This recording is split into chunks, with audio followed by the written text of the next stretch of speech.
ओम साई राम। मैं अनुभूति आप सभी लोगों का हार्दिक अभिनंदन करती हूँ साई अनुभूति चैनल में और अनुभवों की श्रृंखला से एक बार फिर से बहुत प्यारा और अनोखा सा अनुभव लेकर आप सभी लोगों के समक्ष उपस्थित हुई हूँ। लेकिन उससे पहले चलिए सभी लोग हाथ जोड़ते हैं और बाबा का जयकारा लगाते हैं। अनंत कोटि ब्रह्मांड नायक राजाधिराज योगी राज परम ब्रह्म श्री सच्चिदानंद सद्गुरु साईनाथ महाराज की जय। ओम साई राम। साथियों, आज जो अनुभव मैं आपको सुनाने जा रही हूँ वो है समीक्षा जी का। और समीक्षा जी का जब ये अनुभव आप सुनेंगे तो आप वाकई ये कह उठेंगे कि ईश्वर अपना भक्त खुद चुनता है। चाहे आप कुछ भी कर ले, कहीं भी भटक ले, लेकिन जिस भगवान ने आपको चुनना होगा वो आपको खुद चुन ही लेंगे। बिल्कुल। चलिए शुरू करते हैं प्यारा सा अनुभव जो कि बताया है समीक्षा जी ने। समीक्षा जी कहती हैं कि दीदी, कुछ टाइम पहले मेरे जो पापा हैं वो एक्सपायर हो गए। ये कहती है दीदी, जब मेरे पापा भगवान के पास चले गए उसके बाद मुझे तो ऐसा लग रहा था कि जैसे मेरी ज़िंदगी की सारी खुशियाँ ही चली गई। मैं बहुत डिप्रेशन में चले गई। मुझे जीने का कोई अर्थ ही नहीं लगता था। मुझे ऐसा लगता था कि जीवन बेकार है। मुझे कुछ भी समझ में नहीं आता था। मैं या तो चुप बैठी रहती थी या रोती रहती थी। कहती हैं दीदी, ऐसा लगने लगा था कि ज़िंदगी में कुछ है ही नहीं। मुझे देखकर मेरे घर के बाकी लोग भी परेशान थे, लेकिन मैं अपने आप को उस दुख से अलग कर ही नहीं पा रही थी। मैं बहुत नेगेटिव हो गई थी, मैं बहुत डिप्रेशन में चली गई थी। मुझे हमेशा ऐसा लगता था कि जैसे कोई काला साया है। इतनी नेगेटिव हो गई थी तो मुझे हमेशा एक घबराहट सी और मुझे एक काला साया सा दिखता रहता था। ये कहती हैं दीदी, होता ये है कि 1 महीने बाद मैं अपने हस्बैंड के साथ शहर आ जाती हूँ। मेरे हस्बैंड ऑफिस चले जाते थे, मेरा बेटा स्कूल चला जाता था और उसके बाद मेरी हालत और ज़्यादा ख़राब। अकेले चुपचाप बैठे रहना, पुरानी यादों में खोए रहना, कुछ भी समझ ना आना, सोचने समझने की शक्ति ही जैसे ख़त्म हो गई थी। समझ ही नहीं आता था। ऐसा लगता था कि आखिर मकसद क्या है इस ज़िंदगी का। मैं अपने पापा को बहुत प्यार करती थी। मेरे पापा के जाने के बाद मुझे ऐसा लगा जैसे अब शायद कुछ है ही नहीं। ये कहती हैं दीदी, मैं इतना डिप्रेशन में चली गई थी कि मेरा बच्चा मुझसे खाना माँगता होता था और मैं बस सुन रही होती थी। मैं उसे खाना निकाल के नहीं देती थी और सिर्फ़ एक जगह स्टक होती थी। ये कहती हैं मेरी स्थिति बिगड़ती जा रही थी। मैंने अपनी इस बात को अपने फ्रेंड से भी बताया तो उन्होंने मुझे कहा कि तुम ऐसा करो, अगर तुम्हें काला साया दिखता है या नेगेटिव ज़्यादा फ़ील कर रही हो और तुम्हें नींद नहीं आ रही है तो तुम अपने तकिए के नीचे तुलसी का पत्ता रख कर सोना शुरू करो। तुम्हें नींद आ जाएगी और तुम्हें कोई भी बुरे सपने नहीं आएंगे। ये कहती है दीदी, मैंने तो तुलसी का पत्ता भी रख लिया अपने तकिए के नीचे, लेकिन स्थिति तो ज्यों की त्यों ही थी। कुछ फ़र्क नहीं पड़ रहा था। ये कहती हैं किसी ने मुझे सलाह दी कि गीता पढ़ो। गीता पढ़ोगी तो तुम्हारे मन को शांति मिलेगी और तुम्हारे जो ये सोच है, ये विचार है कि मेरे पापा चले गए, सब कुछ ख़त्म हो गया, इस सोच को सही करने का एक रास्ता मिलेगा। ये कहती है दीदी, मैंने तो गीता भी पढ़ ली, लेकिन मेरा मन शांत हुआ ही नहीं। ये कहती है दीदी, किसी ने मुझे कहा कि जगन्नाथ बाबा को मानो। मैंने जगन्नाथ जी को मानना शुरू करा, लेकिन स्थिति में कोई सुधार था ही नहीं। मन उतना ही विचलित था, मन उतना ही डिप्रेशन में था। नेगेटिविटी ने तो मुझे इतना घेर लिया था, शायद उससे निकलने का कोई रास्ता ही नहीं मिल रहा था। ये कहते हैं दीदी, बाबा को मैं बहुत पहले से ही जानती हूँ और मानती भी हूँ।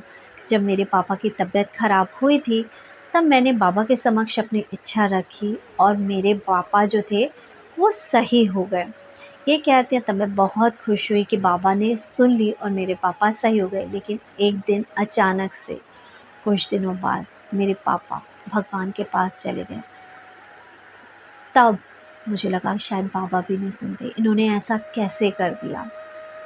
और बस उस क्षण मेरा जो विश्वास था वो डगमगा गया और मुझे लगा कोई भी नहीं है जिसको सच्चा कहा जा सके।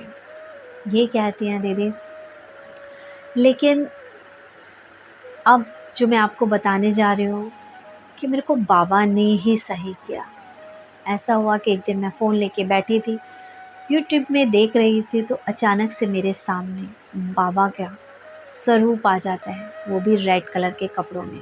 उस स्वरूप में, उन कपड़ों में बाबा मुझे इतने अच्छे लगते हैं, रेड कलर का चोला, हाथ ब्लेस करते हुए बाबा के, कि मैं खिंची चली जाती हूँ उनकी तरफ। और उस पल मैं स्टक हो गई और मुझे ऐसा लगा जैसे कि बाबा कह रहे हैं, क्यों भटक रही है, मैं हूँ ना, मैं तुझे सही करूँगा। ये कहती हैं दीदी, फिर मेरे मन में ये ख़्याल आया कि क्यों ना मैं अपने बाबा की उदी और बाबा की एक फ़ोटो ही अपने सिरहाने के नीचे रख कर सोऊं, और मैंने वही करना शुरू करा। मैं बाबा से फिर से जुड़ गई। ये कहती हैं दीदी, मैंने बाबा का स्वरूप अपने पास रख कर सोना क्या शुरू करा, मेरी तकलीफ़ धीरे धीरे कम होती चली गई और मुझे नींद आने लगी, मैं नेगेटिविटी से बाहर निकलने लगी। इन सब चीज़ों में भी मुझे 2 या 3 महीने का टाइम लगा, लेकिन हाँ, अब मेरी हालत जो थी वो सुधर गई थी। ये कहती हैं दीदी, मेरे को इतने बड़े डिप्रेशन से निकालने वाले बाबा ही थे। और मैं सच यही कहती हूँ कि आप कहीं भी किसी दर पे भी भटक लो, जिस ईश्वर ने आपको चुना है, आपका सर उसके दर पे जाके ही झुकेगा और आपका काम उसी दर पर ही बनेगा, क्योंकि आप ईश्वर को नहीं चुनते, भगवान आपको चुनता है। और शायद मेरे साईं ने मुझे चुन लिया था। मेरे साईं तो मेरे साथ थे, मेरे अंग संग थे, लेकिन गुस्से के कारण और नाराज़गी के कारण मैं उनके पास जा नहीं पा रही थी।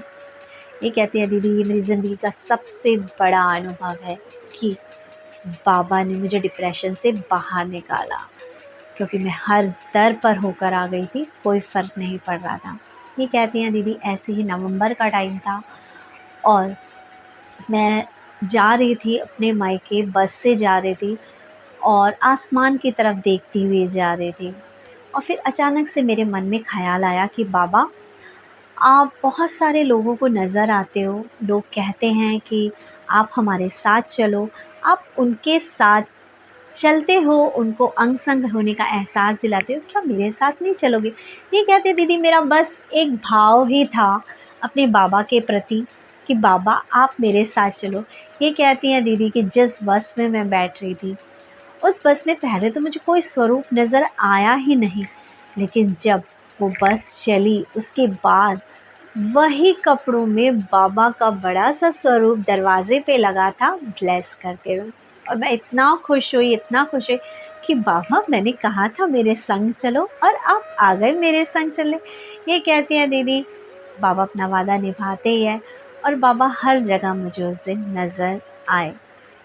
ये कहती हैं दीदी, ऐसे ही मेरे पास ना बाबा का 9-10 साल से एक स्वरूप है, लेकिन वो छोटा है। ये कहती हैं दीदी, मेरी आईसाइट थोड़ी वीक है, तो मैं बाबा को एक दिन कहने लगी कि बाबा, कि काश कि मुझे ना थोड़ा बड़ा स्वरूप मिल जाता।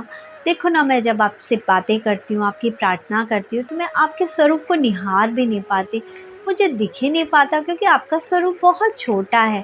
काश कि मेरे पास एक बड़ा स्वरूप होता। ये कहती है, बाबा के समक्ष सिर्फ मैंने ये इच्छा रखी थी। उसके बाद हम लोग मंदिर गए, तब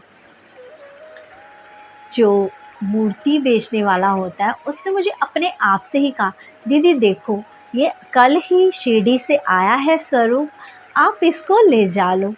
ये कहती है, जब उसने ये कहा तो मुझे लगा शायद बाबा सुन रहे थे और इसने अपने आप ही कहा, क्योंकि मेरे मन की इच्छा तो थी बड़ा स्वरूप ले जाने की। ये कहती हैं दीदी, लेकिन एक टेंशन ये भी थी कि अब रास्ते में लेके कैसे जाएंगे, क्योंकि स्वरूप तो बड़ा है। ये कहती है, फिर मैंने बाबा को कहा कि बाबा, जब आप ही चलने चाहते हो तो आप ही इंतज़ाम करोगे और आपको खुद से ही अच्छे से चलना है मेरे साथ। ये कहती है, मैंने बाबा को लाल रंग के कपड़े में लपेटा, बाबा को टोपी पहनाई और उसके बाद हम बस से बाबा को लेकर आ गए। यहाँ पर ये कहते हैं कि दीदी, जब बाबा ने जैसे जहाँ आना होता है बाबा आते हैं, पूरे दिल से बाबा के समक्ष रखी गई इच्छा बाबा ज़रूर पूरी करते हैं।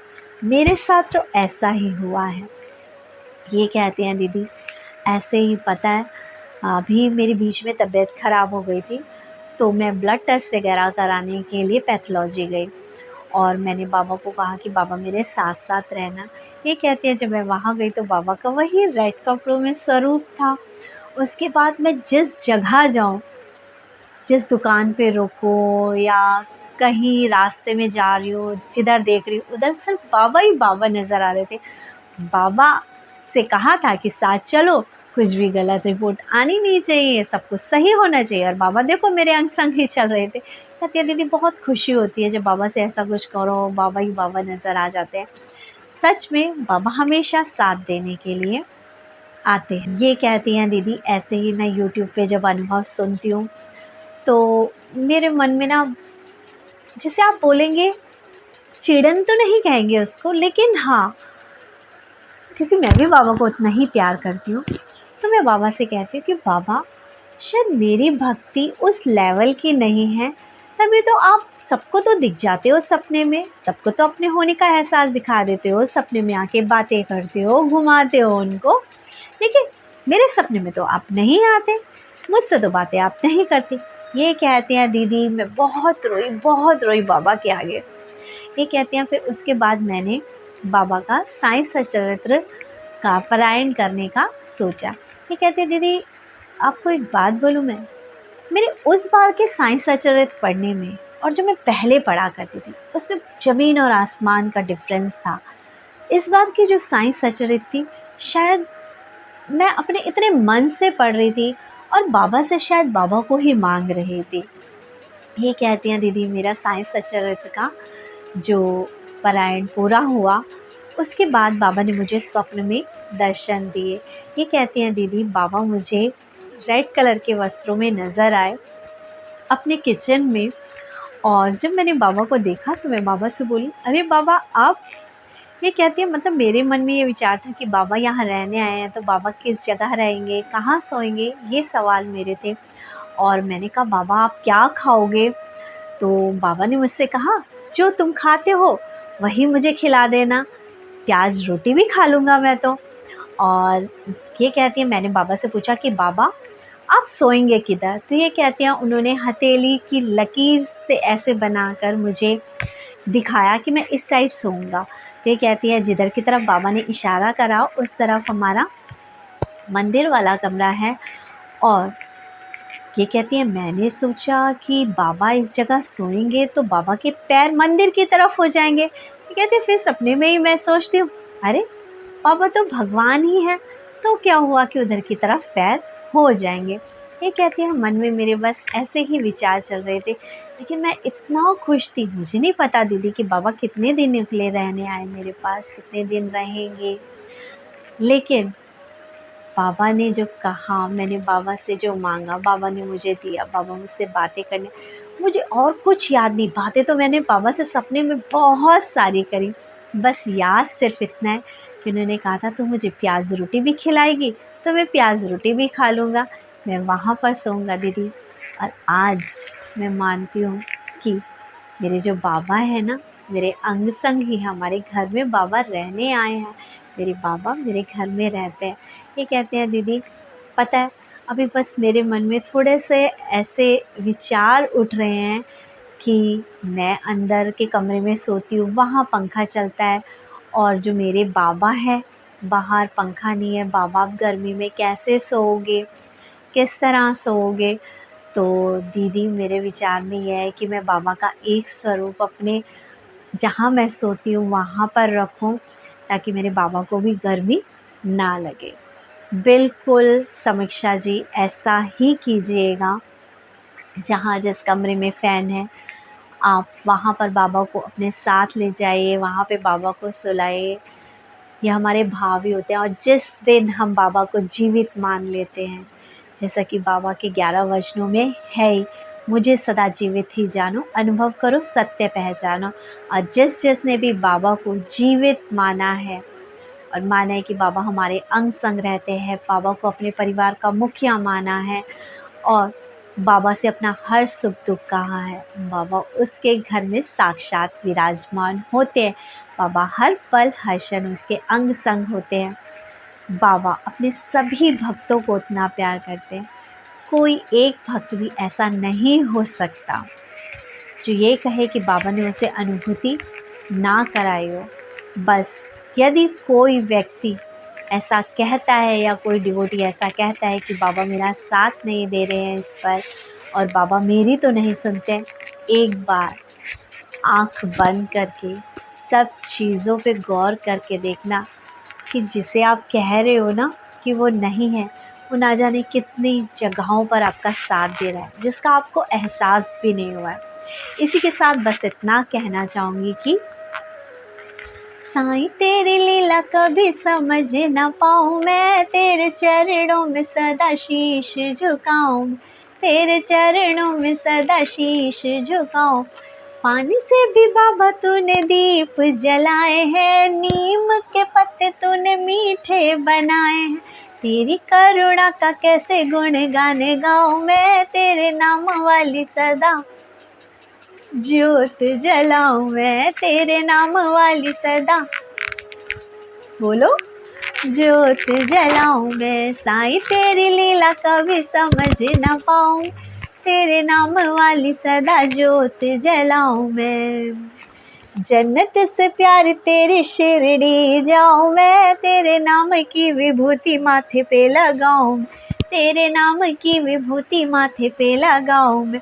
जन्नत से प्यार तेरी शिरडी जाऊं मैं, तेरे नाम की विभूति माथे पे लगाऊं, तेरी बस तेरी ही हो जाऊं मैं। ओम साई राम। इसी के साथ चैनल को ज़्यादा से ज़्यादा शेयर करें, लाइक करें, सब्सक्राइब करें और हाँ, जो अनुभूतियाँ अभी आप अपने पास बाबा के सहेज के बैठे हैं चैनल के साथ शेयर कीजिए।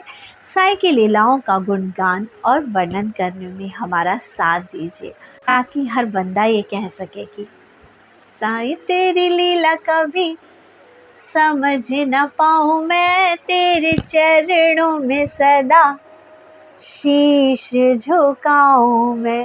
ओम साई राम, जय साई राम।